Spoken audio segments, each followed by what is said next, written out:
అవునమ్మా, నేను అనేది బంకే లేదు ఆపేస్తానంటే మీరేమో డబ్బుల కోసం, బిల్లు కోసం మీరు ఈ పనులు చేయడం ఏంటి? అనకాపల్లి పట్టణంలోని డీసీఎంఎస్ ఆవరణలో అనాధికారికంగా చేపడుతున్న పెట్రోల్ బంక్ నిర్మాణ పనులను వెంటనే నిలిపివేసి బాధ్యులపై చర్యలు తీసుకోవాలని తెలుగుదేశం పార్టీ రాష్ట్ర కార్యనిర్వాహక కార్యదర్శి దాడి రత్నాకర్ డిమాండ్ చేశారు. ఇవన్నీ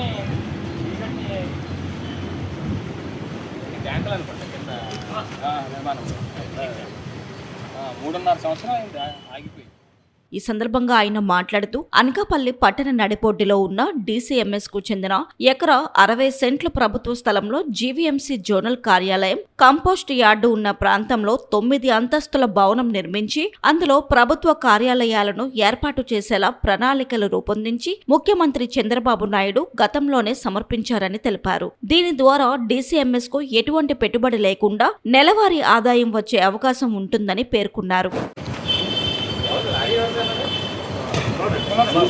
చెప్పేశారు వాళ్ళకి కాదంటే ఎవరైనా చెప్పినా తెలియదు కదా. నిజంగా మెటీరియల్ కానీ లేకపోతే పనులు కానీ లేబర్ కాంట్రాక్ట్లు కానీ ఎవరు చేయొద్దని మనం తెలియక ఆడ ఎవడో తెలియట్లేదు. కాంట్రాక్టర్ పేరు ఎవడో చెప్పమంటే ఆడ ఎవడో చెప్పట్లేదు. కాంట్రాక్టర్ పేరు ఇవన్నీ ఇవన్నీ కట్టేశారు. ఇవన్నీ రాత్రి పూట కట్టేశారు. తెల ఉదయం పూట పని చేయట్లేదు. పరదా కట్టుకోవడం రాత్రి పూట ఇవన్నీ కట్టేశారు. ఏంటర్ బాబు ఉదయం వచ్చి చూస్తే ఇవన్నీ కట్టేసి ఉన్నాయి.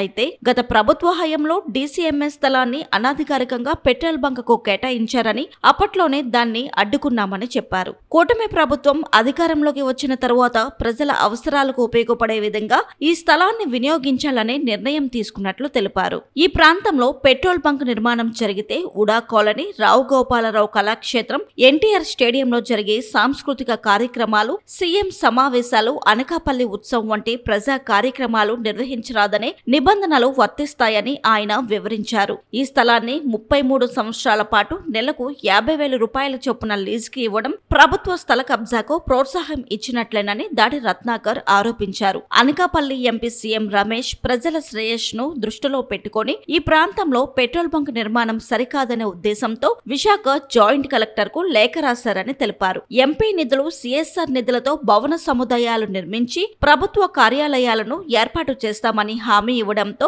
బంకు నిర్మాణ పనులు నిలిచిపోయినట్లు తెలిపారు. పెట్రోల్ బంక్ నిర్మాణానికి అనుమతులు ఎవరు ఇచ్చారనే విషయాన్ని తేల్చుతామని కాంట్రాక్టర్ ను అడిగితే అందుబాటులో లేనని చెబుతున్నాడని అన్నారు. లారీ ఇసుక, జేసీబీలతో రాత్రి వేళల్లో అనాధికారికంగా పనులు కొనసాగుతున్నాయని తెలిపారు. కాంట్రాక్టర్ ముసుగులో ప్రభుత్వ స్థలాన్ని కబ్జా చేసే ప్రయత్నం జరుగుతుందనేమోనని అనుమానం వ్యక్తం చేసిన దాడి రత్నాకర్ ప్రభుత్వానికి మరియు ప్రజాప్రతినిధులకు వ్యతిరేకంగా రాత్రి వేళల్లో దొంగచాటుగా నిర్మాణాలు చేపట్టాల్సిన అవసరం ఏమిటని ప్రశ్నించారు. ఇలాంటి చర్యలను చూస్తూ ఊరుకునే పరిస్థితి లేదని, అందుకే ఇక్కడికి వచ్చి అడ్డుకుంటున్నామని స్పష్టం చేశారు. ప్రభుత్వ స్థలాల్లో ప్రభుత్వ నిధులతోనే ప్రభుత్వ కార్యాలయాల సముదాయాలు నిర్మించాలంటూ డిమాండ్ చేశారు. అనకాపల్లి ప్రాంతంలోని ప్రభుత్వ స్థలాలను కాపాడాలని పోలీస్ శాఖను ఆయన కోరారు.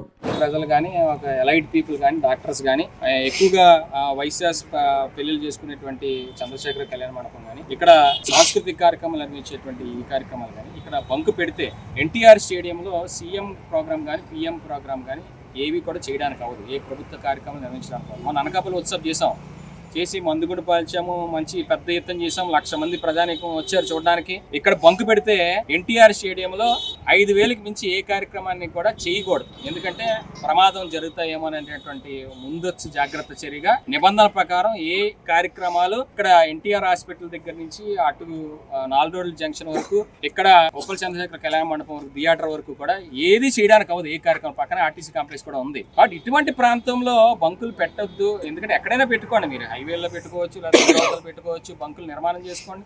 దాని అవసరం కూడా ప్రస్తుతానికి ఏం లేదు. 33 సంవత్సరాలు లీజుకి రాశారు. నెలకి 50,000. నెలకి 50,000కి 33 సంవత్సరాలు డీసీఎంఎస్ స్థలం అంటే ప్రజలు అంటే మన భావితరాలు ఏమవుతాయండి? ఈ వెనక స్థలం ఏం చేయాలండి? నిరుపయోగంగా ఉంచుకోవాలా? దీన్ని వ్యతిరేకించు. అలాగే మన ఎంపీ సీఎం రమేష్ గారు కూడా ఆవేళ ఎన్టీఆర్ స్టేడియంకి వాకింగ్ ఆవేళ వచ్చినప్పుడు, ఇక్కడ ప్రజానీకం అంతా ఆయనకి చెప్పినప్పుడు వెంటనే స్పందించి ఆయన ఒక లెటర్ తయారు చేసి అక్కడ జాయింట్ కలెక్టర్ గారికి, అట్లాగే హెచ్పిసిఎల్ వారికి అందరికి కూడా ఒక లెటర్ ద్వారా ఈ బంకు నిర్మాణం ఇక్కడ చేయడానికి వీల్లేదు, ఇది ప్రజాహిత కార్యక్రమాలకు ఉపయోగిస్తాము. అవసరమైతే ఎంపీ నిధులు, సిఎస్ఆర్ నిధులు పెట్టి దీన్ని మేము మంచి ఆఫీసు కార్యాలయాలు నిర్మించుకుంటామని చెప్పి సీఎం రమేష్ గారు ఒక లెటర్ కూడా రాసి వెంటనే వాళ్ళతో అధికారులతో కూడా మాట్లాడడం జరిగింది.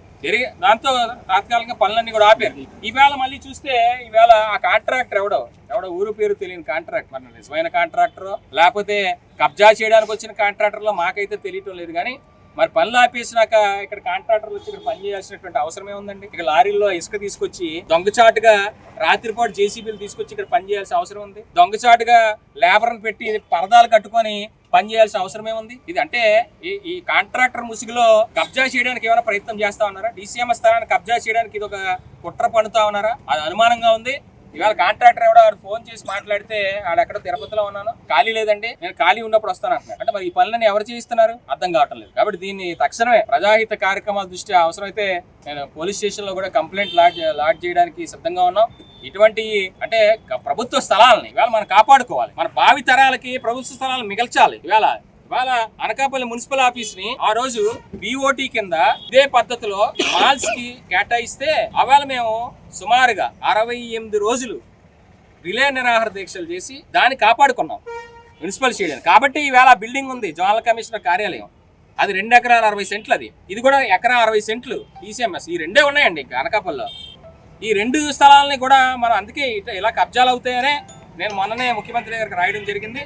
మళ్ళీ దాని మీద నేను పరిశీలి చేసి సంబంధిత అధికారులతో కూడా మాట్లాడి ప్రజాప్రతినిధులతో కూడా మాట్లాడి దీని అన్యాక్రాంతం కాకుండా తప్పకుండా కాపాడి ప్రభుత్వ కార్యాలయాలు సముదాయాల్ని నిర్మించడానికే ప్రయత్నం చేస్తామని, ఏ విధంగానూ ఇక్కడ పోలీసు వారు కూడా దయచేసి దీని మీద ఒక నిఘా పెట్టి ఈ స్థలాల్ని ఎవరైనా ఆక్రమించడానికి ప్రయత్నం చేస్తే దాని మీద కూడా చర్యలు తీసుకోవాలని పోలీసు వారిని కూడా నేను కోరుతా ఉన్నా. కలెక్టర్ గారికి కూడా నేను వెంటనే ఇప్పుడు లెటర్ పెడతాను.